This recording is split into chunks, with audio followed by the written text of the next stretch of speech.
In this lecture, we'll be talking about the order by statement. So we have this table. You can see in this table, the records are the coming by their employee ID. That's first the record having employee ID 5, then 6, then 7. They are serial.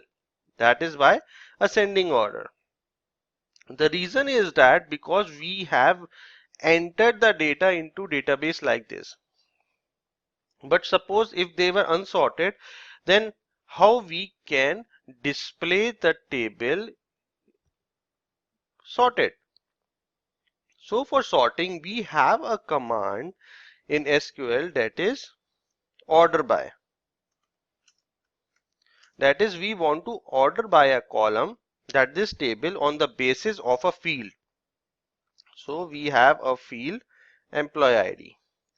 And if I run this, so I'm getting this same table again. The reason is that because it was already sorted and it is in ascending order. I can specifically type the ascending or descending also if I want to make it.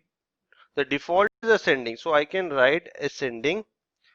So the result would be same because the default layout is ascending also. If I want the table to be in descending, then I can write descending.